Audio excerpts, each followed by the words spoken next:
UI UX Python నేర్చుకోండి, లక్షలు సంపాదించండి. Join quality thought.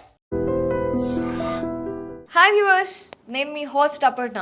సో మధ్యతరగతి వాళ్ళు ఏ పూట కాపూట pay check to pay check చూసుకుంటూ చాలామంది గడిపేస్తూ ఉంటారు. సేవ్ చేయాలి, రిచ్ లైఫ్ ఎంజాయ్ చేయాలి అని కలలు కంటూ ఉంటారు. కానీ ఆ డ్రీమ్స్ని ఫుల్ఫిల్ చేయడానికి ఈ రోజు నుండే సేవ్ చేయాలి అని అనుకున్న రోజే ఎక్కడ లేని ఖర్చులు వచ్చి పడుతూ ఉంటాయి. మీ లైఫ్లో కూడా అలా జరుగుతుందా?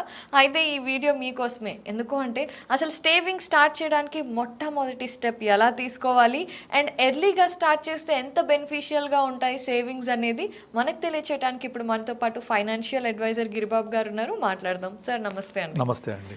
సార్, మీకు కూడా చాలా మంది క్లయింట్స్ ఫోన్ చేస్తూ ఉంటారేమో, ఈ నెల నుండి సేవింగ్స్ స్టార్ట్ చేద్దాం అంటారు. మళ్ళీ సేవింగ్స్ టైం వచ్చేసరికి సార్ కష్టాలు సార్, నెక్స్ట్ మంత్ నుండి సార్ అంటారు. ఇలా జరుగుతూ ఉంటుందా మీ దగ్గర? చాలా సహజంగా, very common. Okay. So sir, అసలు సేవింగ్స్ అనేది చెయ్యాలి అనే సెల్ఫ్ డిసిప్లిన్ ఎలా తెచ్చుకోవాలంటారు? అది సెల్ఫ్ డిసిప్లిన్ అనేది తెచ్చుకోవడం కాదండి. మీరు అన్న సెల్ఫ్ డిసిప్లిన్లోనే సెల్ఫ్ ఉంది. అది ఎవరికి వాళ్ళకు వచ్చే ఇన్కమ్ ఎంత, ఎక్స్పెన్సెస్ ఎంత సేవ్ చేయాలి. ఈ సేవింగ్స్ ఎందుకోసం సేవ్ చేయాలి? రేపటి కోసం సేవ్ చేయాలి. ఇప్పుడు మీరు కనుక యుఎస్ఏ వెళ్తే యుఎస్ఏలో వాళ్ళకు సేవింగ్స్ హ్యాబిట్ అనేది నార్మల్గా ఉండదు మనలాగా. వాళ్ళకు 15 డేస్కి ఒకసారి శాలరీ వస్తుంది కదా, ఎవ్రీ ఫోర్ట్నైట్ శాలరీ. ఒక ఫోర్ట్నైట్ శాలరీ వచ్చింది అంటే దాని తర్వాత వచ్చే Saturday Sunday is like our Dasara Diwali. మొత్తం ఎంజాయ్ చేసేస్తారు. సో మళ్ళీ ఫోర్ట్నైట్కి మళ్ళీ వచ్చేస్తుంది. మనకు ఫస్ట్ టు ఫస్ట్ రావాలంటే 30 రోజులు తేడా గ్యాప్ ఉంటుంది. సో అమ్మో 1వ తారీఖు రావాలంటే 30 రోజులు వెయిట్ చేయాలి. కానీ వాళ్ళకు 15 డేస్కి ఒకసారి వస్తుంది. దానివల్ల ఆ 15 డేస్కి శాలరీ 15 డేస్ అనేది ఇట్లా అయిపోతాయి డేస్. శాలరీ వచ్చేస్తుంది కదా, ప్రాబ్లం లేదు, లెట్స్ ఎంజాయ్. కానీ వాళ్ళకి ఎప్పుడు తెలుస్తుంది ఆ విషయము? రిటైర్ అయిన తర్వాత తెలుస్తుంది.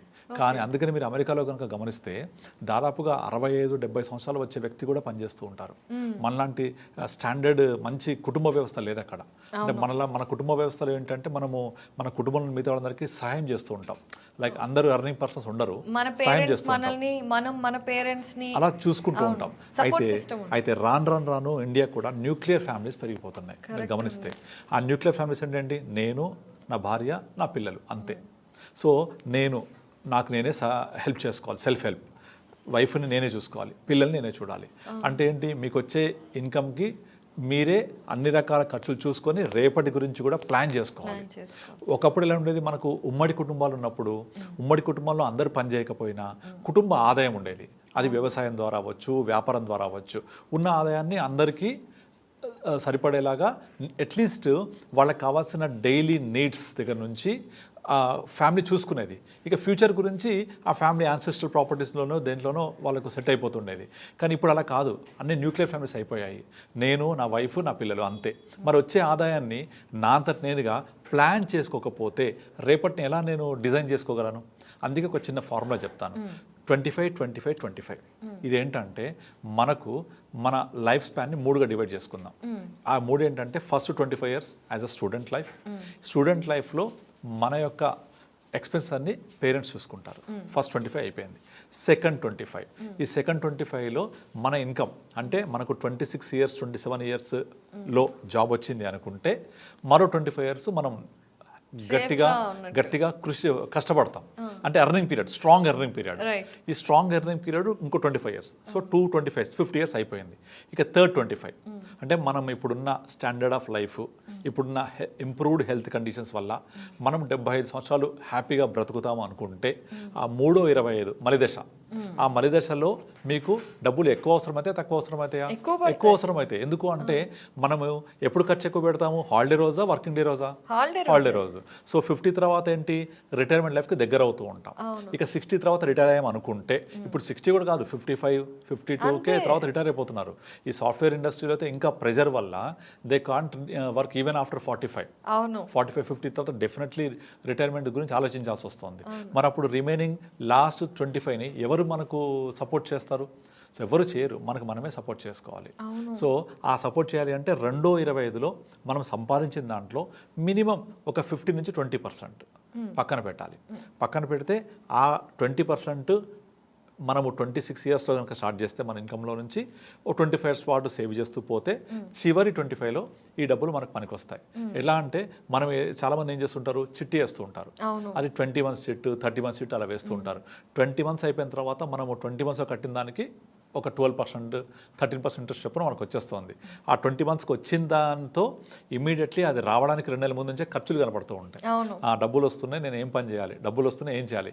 ఇక్కడ మిస్ అయ్యేది ఏంటంటే పవర్ ఆఫ్ కాంపౌండింగ్ మిస్ అయిపోతాం, ద లాంజివిటీ పవర్ మిస్ అయిపోతాం. అదే డబ్బులు ఒక దగ్గర ఇన్వెస్ట్ చేసి అదే పెరిగి పెరిగి పెరిగి ఒక లాంగ్ రన్లో ఒక పెద్ద మొత్తం తయారయ్యే స్కోప్ ఉండదు చిట్టీలలో. ఒక ఎగ్జాంపుల్ చెప్తాను మీకు, బ్యాంబూ ట్రీ ఎగ్జాంపుల్ తీసుకోండి. బ్యాంబూ ట్రీ అంటే తెలుసు కదా, వెదురు చెట్టు. ఈ వెదురు చెట్టు దాని యొక్క లైఫ్ స్పాన్ తీసుకుంటే 4 సంవత్సరాల 6 నెలల పాటు అది కిందే ఉండి చిన్న పిలక మాత్రం బయటకు వస్తుంది, ఫ్యూ ఇంచెస్. ఇది 95% ఆఫ్ లైఫ్ స్పాన్. చివరి 6 నెలల్లో అది మీరు ఊహించేంత పెరుగుతుంది. అది ఏం చేస్తుంది, ఆ 90% టైం రూట్స్ అంతా స్ప్రెడ్ చేసుకుంటూ ఉంటుంది. స్ప్రెడ్ చేసుకొని మరి అంత పొడుగు నిలబడాలి అంటే దాన్ని ఎంత స్ట్రాంగ్ ఉండాలి, తుఫాన్లు వచ్చినా వరదలు వచ్చినా తట్టుకుని నిలబడాలంటే రూట్ స్ట్రాంగ్ ఉండాలి. ఆ స్ట్రాంగ్ రూట్ కోసం అంత కష్టపడుతుంది, తర్వాత మీకు అంత రిటర్న్ ఇస్తుంది. ఇంకో ఎగ్జాంపుల్ చెప్తాను మీకు, మామిడి టెంకాయ ఎగ్జాంపుల్. మనము ఒక మామిడి చెట్టు నాటితే అది ఒక చిన్న మొక్క వృక్షమై పళ్ళు ఇవ్వడానికి మినిమం 5-6 years పడుతుంది. ఈ 5-6 years పీరియడ్లో మనం దానికి చెదలు పట్టకుండా ప్రాపర్గా పాదు తీసి నీళ్లు పోసి మంచిగా కాపాడుకుంటే ఒక 6 years తర్వాత అది ఇచ్చే మొదటి ఫ్రూట్ నుంచి కంటిన్యూ అవుతే నెక్స్ట్ 2 generations ఫ్రూట్స్ ఇస్తుంది. అది కరెక్ట్, 2 generations. చూడండి, మొదటి 6 సంవత్సరాలు ఏ పళ్ళు ఇవ్వదు, తర్వాత నుంచి స్టార్ట్ అవుతే 2 generations పాటు మనకు పళ్ళు ఇస్తూనే ఉంటుంది. ఏ ఇన్వెస్ట్మెంట్ కూడా అలాగే ఉంటుంది, మంచి ఇన్వెస్ట్మెంట్ చేస్తే. ఇప్పుడు ఫర్ ఎగ్జాంపుల్ చాలామంది మన గుడ్ ఓల్డెన్ డేస్లో ఎక్కడో ల్యాండ్ కొని ఉంటారు, చాలా long back, 30 years 40 years back. ఇప్పుడు అవి ఊహించలేనంత వాల్యూ పెరిగి ఉంటుంది. సో అది చూసి ఇప్పుడు నేను కొని నాకు అలాగే రిటర్న్స్ రావాలంటే వస్తాయా? వస్తాయి. ఎప్పుడు? అంత టైం ఇస్తే. ఇప్పుడే రమ్మంటే రాదు. కానీ ఇక్కడ మనకు కావాల్సిన టైం ఇవ్వాలి. ఒక బండ గుర్తు చెప్తాను. డబ్బులు మీకు సంపాదించాలంటే 2 మార్గాలు. ఒకటి కష్టపడాలి, చెమట చిందించాలి. లేదా రెండోది ఆ సంపాదించిన దాన్ని టైం ఇవ్వాలి. అంటే మొక్క నాటితే ఎలా పెరుగుతుంది అలాగా టైం ఇవ్వకుండా చెమట చిందించకుండా డబ్బులు రావు. సో టైం ఇస్తే ఆ చిన్న మొత్తాలు పెరిగి పెరిగి పెరిగి పెరిగి పెద్ద మొత్తాలు అవుతాయి. దీనికి బెస్ట్ ఇన్వెస్ట్మెంట్ ప్లాన్ ఏంటంటే మీరు ఒక 15 years 20 years బ్యాక్ చూస్తే మనకు పోస్ట్ ఆఫీసు, బ్యాంకులు ఒక 12% 13% ఇచ్చేవి. నేషనలైజ్ బ్యాంక్స్ అన్ని కూడా డబల్ డిజిట్ ఉండేవి rate of return. Private cooperative banks అన్ని కూడా మోర్ దెన్ 13-14% ఉండేవి. నేను 25 years బ్యాక్ చెప్తున్నాను. అలాగే NBFCs, non banking finance corporations around 18-20 ఇచ్చేవి. ఇవాళ రోజున ఏవి కూడా బ్యాంక్ ఇండస్ట్రీలోంచి, ఎన్బిఎఫ్సిలోంచి మీకు అంత రిటర్న్ రాదు. అన్ని కూడా సింగిల్ డిజిట్లకు వచ్చేసాయి, 8% 7% వచ్చేసాయి. ఈ 7% 8% తోటి కాంపౌండ్ అవ్వడం చాలా కష్టం. అంటే కాంపౌండ్ అవుతుంది కానీ తక్కువ రేట్ ఆఫ్ ఇంట్రెస్ట్ ఉంటే మనకు కావాల్సినంత డబ్బులు రావు. అందుకే కాంపౌండ్ అవుతూ ఎక్కువ రిటర్న్స్ రావాలి, 15% రావాలి అంటే ఒకటే బెస్ట్ మార్గం SIP, systematic investment plan, mutual funds. ఇందులో ఇన్వెస్ట్ చేస్తే ఓవర్ పీరియడ్ ఆఫ్ టైం పెరిగి పెద్దదై కాంపౌండ్ అయి మీకు ఒక చాలా పెద్ద మొత్తం ఇస్తుంది. Example rule 15, 15,000 15 years 15%. ఇప్పుడు మీకు చూపించాను నా portfolios. You take any portfolio less than 15-18 తక్కువ ఉండదు. సో అది ఓవర్ పీరియడ్ ఆఫ్ టైంలో. అంతేగాని నేను ఇన్వెస్ట్ చేయగానే నాకు ఎవ్రీ ఇయర్ రావాలంటే రాదు. వొలటాలిటీ ఉంటుంది మార్కెట్లో. అది వొలటాలిటీ ప్రకారంగా యావరేజ్ అవుతూ ఒక 5 years 7 years 10 years పీరియడ్లో మీకు 15% వరకు రిటర్న్స్ మనం సంపాదించుకోవచ్చు. అలా వచ్చినాయి కదా, ఆ వచ్చింది కాంపౌండ్ అవుతూ మీకు రూల్ 15 చెప్పాను కదా, 15 years పాటు 15,000 మంత్కి పే చేస్తూ 15% రిటర్న్ కనుక జనరేట్ చేస్తే the total value will be 1 crore. ఇది 15 yearsలో వచ్చింది. అదే 15,000 మళ్ళీ 5 years కంటిన్యూ చేయండి, ఇట్ విల్ బికమ్ 2.2 crore 20 yearsకి. మళ్ళీ 5 years కంటిన్యూ చేయండి, 25 yearsకి 6 crores అవుతుంది. సో అదే 15,000 30 years చేస్తే 10 crores అవుతుంది. అంటే చూడండి, 15,000 15 yearsలో 1 crore ఇస్తే మరో 15 yearsలో 10 crores ఇస్తాయి. 10 times power of compounding. So this happens only during long term. ఈ పవర్ ఆఫ్ కాంపౌండింగ్ అనేది 8th wonder ఆఫ్ వరల్డ్. ఇది జరగాలంటే ఇంకొక 9th wonder జరగాలి. అదేంటి? పేషెన్స్. మీరు పేషెన్స్గా ఉండాలి. This is called 9th wonder of the world. Right. ఆ పేషెన్స్ మీద ఎంత ఉంటే 8th వండర్ ఆఫ్ వరల్డ్ని చూడగలుగుతాం మనం. కరెక్ట్. కానీ చాలామంది ఏం చేస్తారు, స్టాక్ మార్కెట్లో వెళ్తే నాకు ఇగో ఇట్లా డబ్బులు వచ్చేస్తాయి, అది టిప్స్ ఇస్తూ ఉంటారు, ఇది కొనండి, ఇది అమ్మండి, ఇక్కడ కొనండి, ఇక్కడ అమ్మండి. ఆప్షన్స్లో ఇది ట్విట్టర్లో పొద్దున్న లేస్తే ఇలాంటి మెసేజ్ చాలా వస్తూ ఉంటాయి. తర్వాత సోషల్ మీడియాలో, వాట్సాప్లో, టెలిగ్రామ్లు, గ్రూప్లలో చాలా వస్తూ ఉంటాయి. కానీ ఇవేవి కూడా మీకు టైం లేకుండా ఇమ్మీడియట్లీ ఒక మ్యాజిక్ లాగా చూపించేస్తుంటారు. ఏది జరగదు. అలా జరగాలంటే దానికి ఒక లక్ ఉండాలి. ఆ లక్ అందరికీ ఫేవర్ అవుతుందా? అవ్వదు. ఇప్పుడు మీకు స్టాక్ మార్కెట్లో బయట నుంచి చేసి పలానా షేర్ మొన్న కొంటే ఇంత ఉండే, ఇవాళ ఎంత ఉంది, అది అప్పుడు కొనాలి తగ్గినప్పుడు. కానీ తగ్గినప్పుడు ఎవరు కొంటారు? పడిపోతుందని భయపడుతూ ఉంటారు. పెరిగేసరికి పెరిగిపోయింది అనుకుంటుంటారు. సో అట్లా కాదు. మీరు ఈ ఎప్పుడు కొనాలి, ఎప్పుడు అమ్మాలి, ఏ షేర్స్ కొనాలి, ఎంత కొనాలి, ఎప్పుడుగా, ఇవేమి తెలియనప్పుడు బెస్ట్ థింగ్ ఏంటంటే మ్యూచువల్ ఫండ్ ఇన్వెస్ట్ చేయడం. మ్యూచువల్ ఫండ్ ఇన్వెస్ట్ చేస్తే ఇదంతా కూడా ఒక ఫండ్ మేనేజర్ చూసుకుంటారు. వాళ్ళ ప్రొఫెషనలిజం తోటి రీసెర్చ్ చేసి, మార్కెట్లో స్టడీ చేసి, కంపెనీస్ విజిట్ చేసి, బ్యాలెన్స్ షీట్స్ వెరిఫై చేసి, ఏ కంపెనీకి పొటెన్షియల్ ఉంది పెరగడానికి అది చూసుకొని ఇన్వెస్ట్ చేస్తూ ఉంటారు. అలా చేస్తుండడం వల్ల మనం ఫస్ట్ ఫార్ములా చెప్పుకున్నాం కదా, 25-25-25. సెకండ్ 25లో మీరు చేయాల్సింది ఇదే. సెకండ్ 25లో మీకు ఫస్ట్ శాలరీ 20,000 రానివ్వండి, 10,000 రానివ్వండి, అందులో 15%. మీకు 10,000 శాలరీ ఉంటే 1,500, 20,000 శాలరీ ఉంటే 3,000, 15-20%. మీకు 1 lakh శాలరీ ఉంటే సేమ్ 15% పెట్టకండి, కొంచెం ఎక్కువ పెట్టండి. ఎందుకంటే మీకు ఇప్పుడే 1 lakh శాలరీ ఉంటే by the time you reach 50 మీ శాలరీ పెరుగుద్దా? అప్పుడు మీరు నీడ్స్ కూడా ఎక్కువ ఉంటాయి కదా. సో దాని ప్రకారంగా మీకు ఖర్చులు పెరుగుతూ ఉంటాయి బికాస్ ఆఫ్ ఇన్ఫ్లేషన్. కనుక స్థిర ఆదాయం వచ్చే ప్రోడక్ట్స్ కాకుండా, అంటే ఇప్పుడు ఇన్సూరెన్స్ పాలసీ తీసుకుంటారు, అందులో మంత్లీ ఇన్కమ్ ఆప్షన్స్ ఉంటాయి, లేదా ఇయర్లీ ఇన్కమ్స్ ఉంటాయి, అవి స్థిరంగా వస్తూ ఉంటాయి సేమ్ అమౌంట్. కానీ మీ ఖర్చు పెరుగుతాయా తగ్గుతాయా? పెరుగుతాయి కదా. 50 తర్వాత మెడికల్ ఎక్స్పెన్సెస్ పెరుగుతాయి, మనకు గ్రాండ్ చిల్డ్రన్ వస్తారు, ఇంకా వేరే ఎక్స్పెన్స్ పెరుగుతాయి. అప్పుడు మీకు ఇన్కమ్ ఎక్కువ కావాలి కదా, ఇయర్ ఆన్ ఇయర్ పెరగాలి కదా. సో ఇయర్ ఆన్ ఇయర్ పెరగాలి అంటే అప్పుడు ఏం చేయాలి? మనము 22 సంవత్సరాలలో సేవ్ చేసిన మొత్తం థర్డ్ 25లో SWP సిస్టమాటిక్ విత్డ్రాల్ ప్లాన్ వెళ్ళండి. అప్పుడు మీకు ఎంత కావాలో అంత, 6% కావాలా మీ కార్పస్ మీద, 7% కావాలా, 8% కావాలా, 9% కావాలా, మీకు కావాల్సిన తీసుకుంటూ ఉండండి. అలా మీ డబ్బుల్ని మీరే విత్డ్రా చేసుకుంటూ లైఫ్ లాంగ్ గడిపేయచ్చు. నార్మల్గా మ్యూచువల్ ఫండ్ ఒక 12-15% ఇస్తుంది. అదే ఒక బ్యాలెన్స్ ఫండ్ అయితే 10+ ఇస్తుంది. మీరు రిటైర్ అయ్యే ముందు అంటే 50 years రాగానే మీ కార్పస్ అంతా బ్యాలెన్స్ ఫండ్లో మూవ్ చేసుకోండి. అక్కడ 10% ఇస్తుంది, అందులో 9% మంత్లీ పేఅవుట్ పెట్టుకోండి SWP కింద. సో మీ డబ్బులు మీకు హ్యాపీగా తినేస్తూ ఉంటాం, అది పెరగదు, అంతే ఉంటుంది. Let it be. So don't die rich. మనం రిచ్గా డై అవ్వద్దు, లైఫ్ రిచ్గా లీడ్ చేయాలి. పిస్తున్నారని చూస్తే నాకు చాలా బాధ అనిపిస్తుంటుంది. వాళ్ళు ముడేసి అంతా ఇచ్చిపోతారు వాళ్ళ నెక్స్ట్ జనరేషన్కి. వాళ్ళు తినరు, లైఫ్ ఎంజాయ్ చేయరు, అలాగే మొత్తం ముడేసి ఇచ్చేసి వెళ్ళిపోతారు. మీరు చాలామంది చూస్తుండండి, మీకు చాలా అపర కుబేర్లు వాళ్ళ యొక్క మలిదశలో 70-80, లైక్ అజిమ్ ప్రేమ్జీ కానీ, వారన్ బఫెట్ కానీ, మైక్రోసాఫ్ట్ వాళ్ళు కానీ, అందరు కూడా వాళ్ళ యొక్క చివరి 80-75 yearsలో ఎంత డొనేట్ చేస్తుంటారు? 95% దే డొనేట్. అవును. ఎందుకంటే వాళ్ళకి అర్థమవుతుంది అప్పటికి. సో మనం అలా స్టేజ్కి వెళ్ళొద్దు. You leave the life for that you need. అందుకే నేను మీకు ఈ సెకండ్ 25లో don't spend everything, don't save everything. 15-20% చాలు. 80% you leave for the day. మీకు 100 రూపాయలు వచ్చింది income, 80% eat for the day, 20% for tomorrow. ఈ 20% పెరిగి కాంపౌండ్ అయ్యి మీకు చాలా పెద్ద మొత్తం అవుతుంది. 15,000 చెప్పా కదా, ఈ 15,000కి టాప్అప్ చేస్తూ ఉండండి. మొదట్లో ఒక 5,000 పెట్టండి, అంటే ఉద్యోగం వచ్చిన కొత్త రోజుల్లో. By the time you reach 30 years, మీరు 30-35లో ఎవ్రీ మంత్ ఒక 10,000 అబోవ్ పెట్టండి. 35 తర్వాత ఒక 15-20 ఎక్స్ట్రా పెంచుకుంటూ పోండి. అలా పెంచుకుంటూ పోతే మీరు 50కి వచ్చేప్పటికల్లా మీకు వచ్చే శాలరీలో ఖర్చులు ఎలాగో పెరుగుతూ ఉంటాయి, అది పోను కొంచెం పెంచుకుంటూ వెళ్ళి స్టెప్ అప్ అంటారు దీన్ని, స్టెప్ అప్ SIP. అలా పెంచుకుంటూ వెళ్తే లైక్ 50 years క్రాస్ అయిన తర్వాత మీ పోర్ట్ఫోలియో హీన పక్షంలో 1.5-2 కోట్లు ఉంటాయి.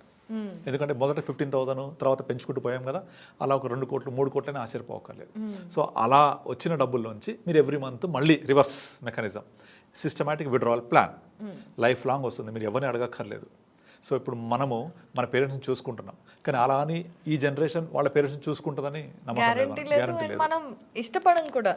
ఆఫ్ కోర్స్ మనం వచ్చేసాం ఆ స్టేజ్. ఎగ్జాక్ట్లీ. నీళ్లు ప్రేమ కిందికే ప్రవహిస్తూ ఉంటాయి.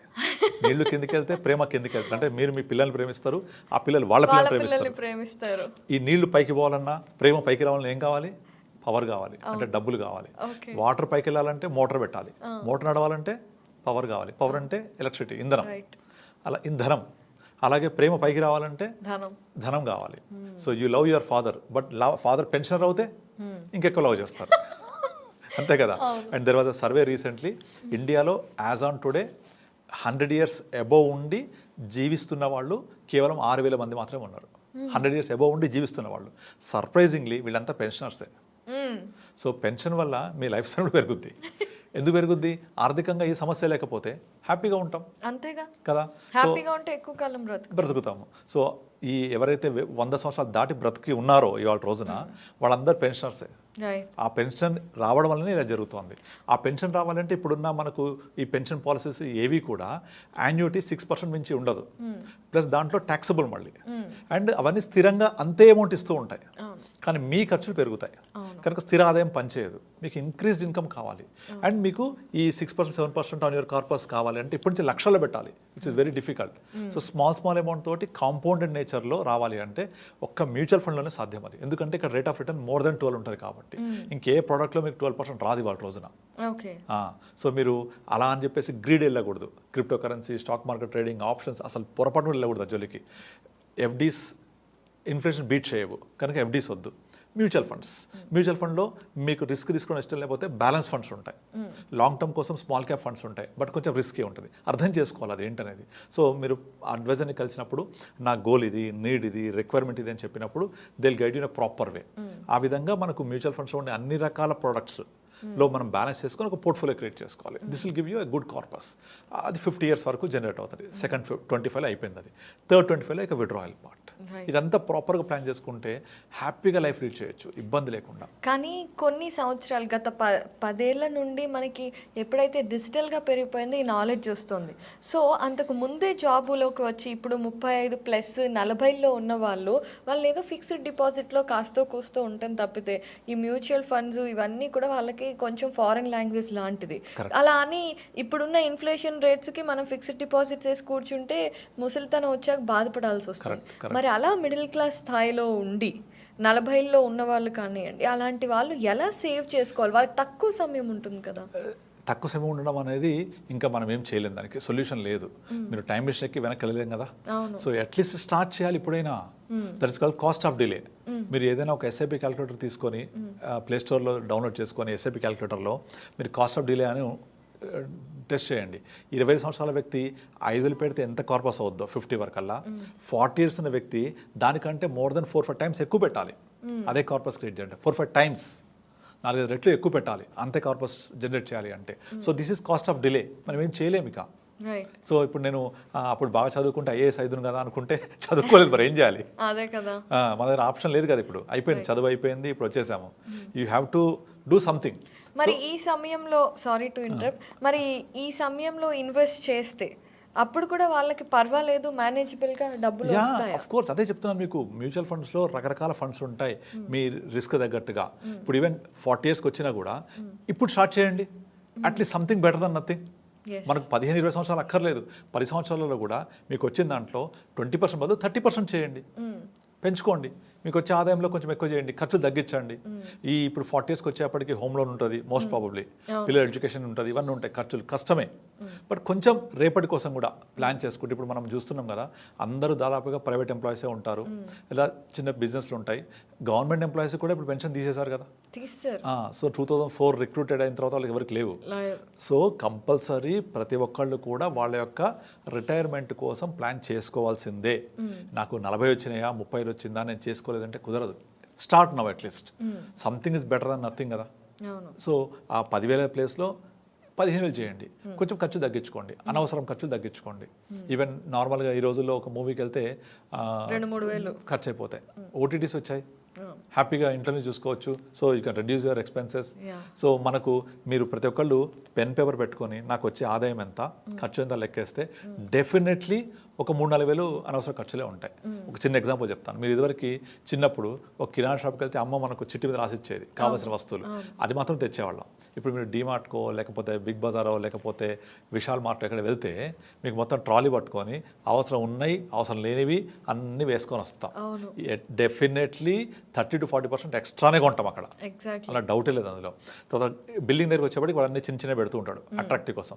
ఇక్కడ 2 ఇక్కడ నుంచి ఒకటి ఇక్కడ ఒకటి వేసేసి నింపేస్తాం, ట్రాలీ నిండిపోద్ది. అందులో చెక్ చేసుకోండి 20 to 30% గ్యారంటీ ఎక్స్ట్రా ఉంటాయి.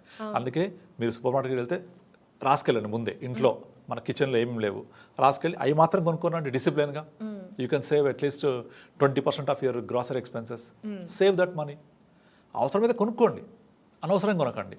అనవసరమైన ఇప్పుడు కొనుక్కుంటే రేపు అవసరమైన అమ్మాల్సి రావచ్చు. రైట్. సో అలా చేయొద్దు.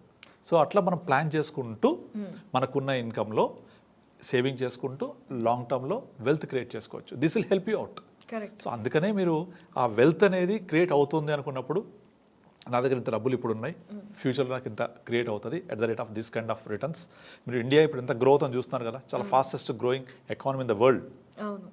సో ఆ గ్రోత్ స్టోరీలో పార్టిసిపేట్ చేయాలి అంటే మ్యూచువల్ ఫండ్ ద బెస్ట్. అంటే యాక్చువల్గా బెటర్ అనే అంటున్నారు మీరు 40sలో చేయడం అనేది. కాకపోతే ఇంకొక జనరేషన్ ఉంది 25s, యంగెస్ట్ జనరేషన్. అప్పుడు జాబ్లో జాయిన్ అయిన వాళ్ళు ఇప్పుడే ఎందుకు కాస్త ఎంజాయ్ చేద్దాంలే అని అలా 5-6 years వెళ్ళిపోతాయి. అవును అవును. సో అప్పటికి ఇంకా వాళ్ళ మ్యారేజ్ టైం వచ్చేస్తుంది, బర్డెన్స్ అండ్ రెస్పాన్సిబిలిటీస్ ఇక అందులో. సో అలా ఉన్న వాళ్ళు, so youngest generation who is the starting millennial group. Correct. So వాళ్ళు ఇప్పుడు జాబ్ చేస్తూ ఉంటారు. ఇప్పుడిప్పుడే జాబ్లోకి వచ్చిన వాళ్ళకి మీరు ఏం చెప్పాలను? బికాస్ వాళ్ళు కొంచెం లేజీగా ఉంటారు కదా సేవింగ్స్లో. అదే కాకుండా వాళ్ళకు లేటెస్ట్ గ్యాడ్జెట్స్, తర్వాత వెహికల్స్, బండి, 2-wheeler 4-wheeler ఇవి చాలా ఫ్రీక్వెంట్ చూస్తూ ఉంటాం. సో వాళ్ళకి ఏంటంటే పేరెంట్స్ చెప్పాలి, అవేర్నెస్ క్రియేట్ చేయాలి వాళ్ళకు. మీకు ఇప్పుడు సేవ్ చేస్తే లాంగ్ టర్మ్లో ఇబ్బంది లేకుండా ఉంటుంది. సో మీకు మేము ఎడ్యుకేషన్ కోసం స్పెండ్ చేసింది చాలా తక్కువ అమౌంట్. ఇప్పుడు మనం చదువుకున్నప్పుడు ఇంజనీరింగ్ ఫీజు few thousands ఉండేది, 10,000 15,000. బట్ ఇప్పుడు ఏమైపోయింది, అదంతా కూడా లక్షల్లోకి వెళ్ళిపోయింది. మరి ఇప్పుడు 25 years ఉన్న వ్యక్తి, వాళ్ళ పిల్లలు పెరిగి, వాళ్ళ పిల్లలు పుట్టి పెరిగి ఇంకా హైయర్ ఎడ్యుకేషన్కి వస్తే ఎంత ఖర్చు అవుద్ది? చాలా. అసలు ఊహించలేం. అన్నిటికంటే హైయెస్ట్ ఇన్ఫ్లేషన్ ఇండియాలో ఇప్పుడు ఎడ్యుకేషన్ ఇన్ఫ్లేషన్, హెల్త్ ఇన్ఫ్లేషన్. హెల్త్కి ఒక అడ్వాంటేజ్ ఉంది, ఇన్సూరెన్స్ ఉంది. స్మాల్ ప్రీమియం పే చేసి హెల్త్ ఇన్సూరెన్స్ తీసుకోవచ్చు, 10 లక్షలు 20 లక్షలు. 30-40,000 పే చేస్తే హ్యాపీగా సంవత్సరానికి 10 లక్షల కవరేజ్ వస్తుంది. బట్ ఈ ఎడ్యుకేషన్ ఇన్ఫ్లేషన్ ఉందే, దీన్ని మనము ఎదుర్కోవాలంటే ఎటువంటి ఇన్సూరెన్స్ లేదు. మనం సేవింగ్ చేసుకొని మన సేవింగ్స్ ద్వారా పే చేసుకోవాల్సింది. ఇప్పుడు మినిమం గవర్నమెంట్ ఫీజు కూడా చాలా పెరిగిపోయాయి. మెడికల్ సీట్ ఇప్పుడు లక్షల్లోకి వెళ్ళిపోయింది. మెడిసిన్ సీట్ కానీ మంచి ఒక ప్రీమియర్ ఇన్స్టిట్యూషన్లో చేరాలంటే కూడా చాలా కాస్ట్లీ పెరిగిపోయింది. అసలు 30-40 lakhs. అలాంటిది ఇమాజిన్ ఆఫ్టర్ 15 years ఇంకా పెరిగిపోతుంది. అందుకే ఇప్పుడు 30 years ఉన్న వాళ్ళు ఇదంతా ఆలోచించి వాళ్ళు సేవింగ్ స్టార్ట్ చేయాలి. ఎందుకంటే పిల్లలకి మనం ఇచ్చేది ఒక ఎడ్యుకేషనే, which is the biggest asset. Correct. ఆ అసెట్ ఇచ్చామంటే వాళ్ళకు దట్స్ ఇనఫ్. మనం ఏమి ఆస్తులు సంపాదించి ఇవ్వక్కర్లేదు, ఆ జమానా పోయింది ఇప్పుడు. So you have to live for your self and you have to take care of your children also. రెండు జరగాలంటే రెండు మనమే చేయాలి. మనకెవరు పైనుంచి డబ్బులు పంపించారు కదా. సో మనమే సేవ్ చేసుకుంటూ వెళ్ళాలి. Because that is the problem with the nuclear families. Of course joint family ఉన్నంత మాత్రాన అందరికీ ఇంకోళ్ళు పెడతారని లేదు. సో జాయింట్ ఫ్యామిలీస్ చాలా హార్డ్లీ చూస్తున్నాం ఈ రోజుల్లో మనం. సో తప్పకుండా ఎవరికి వాళ్ళు చేసుకోవాల్సిందే. ఇంకా నేను ఇప్పుడు ఎంజాయ్ చేస్తా అంటే రేపు కష్టపడాల్సి వస్తుంది. సో అందుకే ఫుల్ ఎంజాయ్ చేయొద్దు, ఫుల్ కష్టపడొద్దు, బ్యాలెన్స్ చేసుకోండి లైఫ్ని. అయితే చాలా మంది దగ్గర pay check to pay check ఉంటారు. సో మరి వాళ్ళు ఎలా సేవ్ చేయాలి? అసలు డబ్బులు మిగలవు కదా చేయడానికి. మిగలవంటే అదే చెప్తున్నాను, మీరు ప్లానింగ్ చేసుకొని ఒక ఇన్కమ్ ఎక్స్పెండిచర్ స్టేట్మెంట్ రాసుకొని ఎంత వస్తుంది, ఎంత ఖర్చు అవుతుంది అని చూసుకొని అట్లీస్ట్ ఒక 1,000-2,000 అయినా పక్కన పెడుతూ ఉంటే అలవాటు అవుతుంటుంది. అనుకుంటూ ఉంటారు కదా 500-1000 దాచిపెడితే దాచిపెట్టకపోతే ఏమని. అది కూడా కరెక్టే. రేపు పొద్దున ఈ మాత్రం లేకపోతే అసలు ఏమీ ఉండవు కదా. దానికంటే బెటర్ కదా కొంచెం కొద్దిగా గొప్ప మీకున్న ఏదో స్కిల్ తోటి ఎక్స్ట్రా ఇన్కమ్ సంపాదించండి. ఏమీ లేకపోతే ట్యూషన్స్ చెప్పండి. మినిమం అయితే పిల్లలకు పాటలు చెప్పగలం కదా. సో అది మినిమం ట్యూషన్ లాంటివి చెప్పుకుంటూ ఇంటి దగ్గర ఏదో ఒక కష్టపడుతూ ఉండాలి. మీ దగ్గర స్కిల్ ఉంటుంది, కుకింగ్ స్కిల్ ఉందనుకోండి, ఒక ఛానల్ క్రియేట్ చేయండి. ఆ కుకింగ్ది మీరు కొత్త రెసిపీస్ వీడియోస్ పెట్టండి. ఆ రెసిపీస్ చూసి లైక్స్ వస్తాయి, సబ్స్క్రైబ్ చేస్తుంటారు, యాడ్స్ వస్తుంటాయి, రెవెన్యూ జనరేట్ చేసుకోవచ్చు. లేదా ఇప్పుడు క్లౌడ్ కిచెన్స్ వచ్చాయి, క్లౌడ్ కిచెన్లో వర్క్ చేయండి. వెళ్ళి ఏదో ఒక పని చేయొచ్చు. మీరు పెయింటర్ అయితే పెయింట్ వేయండి, పాటలు పాడొచ్చు, ఏదో ఒక పని చేసి ఎక్స్ట్రా ఇన్కమ్ సంపాదించుకుంటూ ఉండొచ్చు, ఊరికే టైం వేస్ట్ చేసే బదులు. అప్పుడు ఆ వచ్చే ఇన్కమ్ని సేవ్ చేసుకోండి. ఊరికే కూర్చొని టైం వేస్ట్ చేయకుండా మనకున్న స్కిల్ని యూజ్ చేసుకుంటూ వెళ్తే డెఫినెట్లీ మీరు ఎంతో కొంత ఎక్స్ట్రా ఇన్కమ్ సంపాదించగలరు. మనం ఆల్రెడీ ఒకసారి మాట్లాడాము ఈ టాపిక్ గురించి. అవును. So you have to create your own 25th hour. Correct 25th hour create చేసుకోగలిగితే that will create lot of wealth. దాన్ని సేవ్ చేసుకుంటే it will create a big universe. Correct. So ఇప్పుడు మీరు 2 విషయాలు చెప్పారు. ఒకటి 25 అండ్ ఖచ్చితంగా సేవ్ చేయాలి. ఎస్ఐపి చేస్తే సిస్టమాటిక్ విత్డ్రావల్ ప్లానింగ్ అనేది కూడా చాలా ఇంపార్టెంట్. ఎస్ఐపి ఎస్డబ్ల్యూపి దగ్గర కూడా చాలా మంది మిస్టేక్స్ చేస్తూ ఉంటారు అంటారు. సో అసలు సిస్టమాటిక్ విత్డ్రావల్ ప్లానింగ్ అనేది మనకి మనం సొంతంగా ప్లాన్ చేసుకోవచ్చా? Do we need really an advice? మనం చేసుకోవచ్చు. కాకపోతే ఏంటంటే ఫస్ట్ ఎస్ఐపిలో ఇన్వెస్ట్ చేసే ఫండ్స్ వేరే ఉంటాయి. వాటిని మళ్ళీ ఎస్డబ్ల్యూపి కన్వర్ట్ చేయొద్దు. ఒక రేంజ్ వరకు మనము అగ్రెసివ్ ఫండ్స్లో వెళ్ళి depending on the time, depending on need ఆ ఫండ్ని సెలెక్ట్ చేసుకొని మనము ఎప్పుడైతే మంత్లీ ఇన్కమ్ కావాలనుకుంటామో దాన్ని బ్యాలెన్స్ ఫండ్స్లోకి చేసుకుంటే వొలటిలిటీ తగ్గిపోతుంది. అప్పుడు ఎస్డబ్ల్యూపీ పెట్టుకోవచ్చు. లేదా కొన్ని ఫండ్ హౌసెస్ మనకు ఎస్బీఐ వాళ్ళు మిత్ర ఎస్డబ్ల్యూపీ, ఐసిఐసిఐ ఫ్రీడమ్ ఎస్డబ్ల్యూపీ ఇట్లా కొన్ని కాన్సెప్ట్స్ తోటి కూడా వచ్చారు వాళ్ళు. మనం ఎస్ఐపి చేస్తూ పోయిన తర్వాత ఎంత పీరియడ్ చేస్తామో పీరియడ్ తర్వాత ఆటోమేటిక్ ఎస్డబ్ల్యూపీ కన్వర్ట్ అయిపోతుంది. అది ఆటోమేటిక్గా కన్వర్ట్ అయిపోయి అక్కడి నుంచి మనకు వచ్చేస్తూ ఉంటాయి. సో మీరు మినిమం 8 years చేస్తే 10,000 చొప్పున 8 years చేశారనుకోండి, 8th year తర్వాత సేమ్ 10,000 మళ్ళీ మీకు రివర్స్ వస్తుంది లైఫ్ లాంగ్. లేదా 10 years చేస్తే ఒక అమౌంట్, తర్వాత 12 years, 15 years, 20 years, 25 years, 30 years ఇట్లా ఒక పీరియడ్ పెంచుకుంటే ఆ పీరియడ్ తర్వాత ఎంత ఎస్డబ్ల్యూపీ సిస్టమాటిక్ విత్డ్రావల్ ప్లాన్ రావాలో ముందే ఫిక్స్ చేసేసారు. ఇది యూటీఐలో ఉంది, వైటోక్లో ఉంది, ఎస్బీఐలో ఉంది, ఐసిఐసిఐలో ఉంది. సో వీటికి ఒక్కొక్క పేరు ఉంటుంది అనమాట. సో ఇందులో ముందే మనం డిజైన్ చేసుకొని ముందే ఈ రోజే ప్లాన్ చేసేసుకోవచ్చు. ఇదొక ఆప్షన్. ఇలా చేసుకోవడం తెలియకపోతే కూడా మనము ఒక అడ్వైజర్ ద్వారా వెళ్ళినప్పుడు మనకు ఎప్పుడైతే డబ్బులు మళ్ళీ రివర్స్ కావాలో, అంటే లైక్ పెన్షన్ లాగా కావాలో, అప్పుడు మనం దీన్ని మొత్తాన్ని ఒక బ్యాలెన్స్ ఫండ్లో కన్వర్ట్ చేసుకొని అక్కడి నుంచి కూడా తీసుకోవచ్చు. ఓకే. సో అయితే సిస్టమాటిక్ ఇన్వెస్ట్మెంట్ ప్లానింగ్లో కూడా ఇప్పుడు చాలామంది మనం సిస్టమాటిక్ ఇన్వెస్ట్మెంట్ ప్లానింగ్లో డైరెక్ట్గా కూడా మనం ఇన్వెస్ట్ చేసుకోవచ్చు అని చెప్తూ ఉన్నారు. సో దానికి అసలు ఏమేమి రిక్వైర్మెంట్స్ ఉంటాయి? అదే pan card, Aadhaar card, demat account అక్కర్లేదు. డిమాట్ అకౌంట్ అక్కర్లేదు. వితౌట్ డిమాట్ అకౌంట్ కూడా మ్యూచువల్ ఫండ్ చేసుకోవచ్చు. మ్యూచువల్ ఫండ్స్కి డిమాట్ అకౌంట్ అక్కర్లేదు. సో డైరెక్ట్గా చేసుకోవచ్చు వితౌట్ డిమాట్ అకౌంట్. మన అన్ని కూడా ఒక యాప్లో కానీ ఒక బ్రౌజర్లో కానీ చెక్ చేసుకోవచ్చు. మనకు చాలా ప్లాట్ఫామ్స్ ఉన్నాయి. సో మేము కూడా డైరెక్ట్గా ప్లాట్ఫామ్ ఇస్తూ ఉంటాను. సో నాది వెల్త్ ఎలైట్ ప్లాట్ఫామ్, అందులో కూడా చెక్ చేసుకుంటుండొచ్చు. అవన్నీ కూడా మనము ఒక దగ్గర పెట్టుకొని చూసుకుంటుండొచ్చు. మనకు కావాల్సినప్పుడు మళ్ళీ కన్వర్ట్ చేసుకోవచ్చు. ఇవన్నీ సిస్టమేటిక్గా ప్రాపర్గా అయిపోతాయి. Okay. So coming to this, ఎప్పుడైనా సరే మ్యూచువల్ ఫండ్స్ అంటే మ్యూచువల్ ఫండ్స్ కింద ఒక వార్నింగ్ సైన్ వస్తూ ఉంటుంది, సబ్జెక్టెడ్ టు మార్కెట్ రిస్క్ అని. ఇక్కడే చాలా మంది చేయకుండా ఆగిపోతూ ఉంటారు. సో దీనికి మీరు ఏం సమాధానం చెప్తారు? అదేంటంటే సెబీ ఒక డిస్క్లైమర్ ఎందుకు ఇస్తుంది అంటే, మ్యూచువల్ ఫండ్ రిటర్న్స్ అనేవి సబ్జెక్ట్ టు మార్కెట్, అంటే మార్కెట్ యొక్క ఒడిదుడుకులకు లోబడి ఉంటాయి. ఇప్పుడు మీరు ఫిక్స్డ్ డిపాజిట్ చేశారు.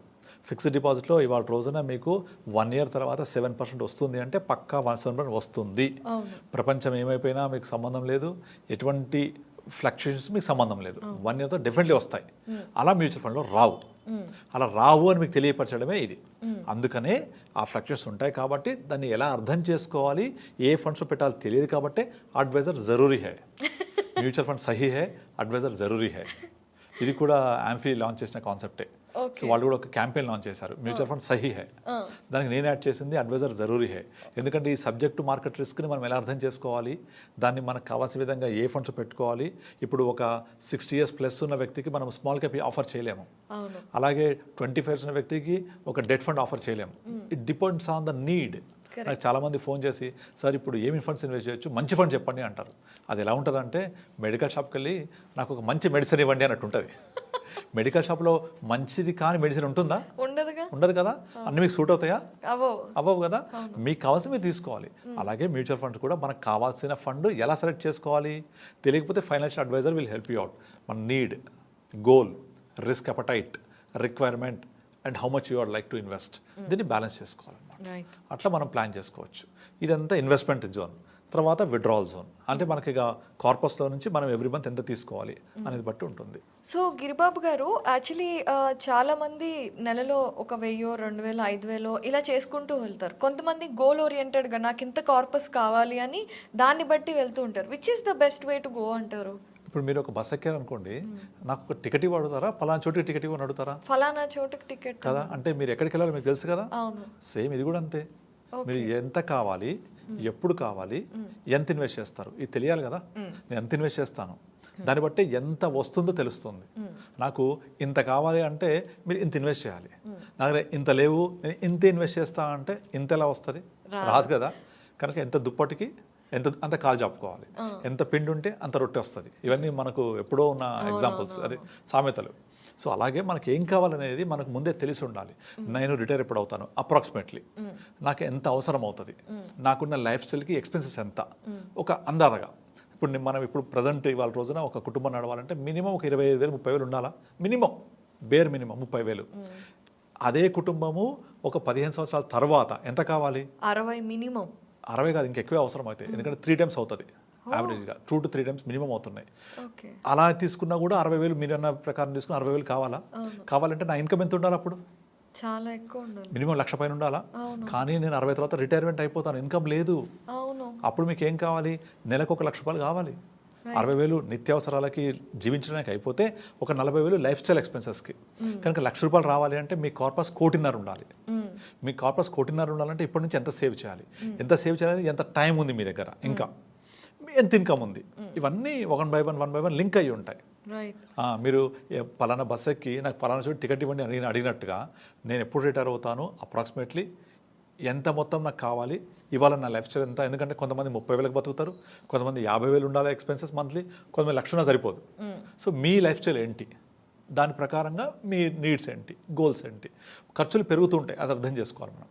ఆ పెరుగుతున్న ఖర్చుల్ని మనం జాగ్రత్తగా మేనేజ్ చేసుకోవాలి. జాగ్రత్తగా మేనేజ్ చేసుకోవాలంటే మన కార్పస్ అలాగే ఉండాలి. సో ఇవన్నీ step by step link to each other. So ఒక financial advisor who is a professionally managing the funds will help you out in this regard. Super అండి. అంటే చాలామందికి అవసరమయ్యే ఇన్ఫర్మేషన్ని చాలా క్లియర్గా అర్థమయ్యేట్టు చెప్పారు. థ్యాంక్స్ అలాట్ అండి. థ్యాంక్ యూ అండి.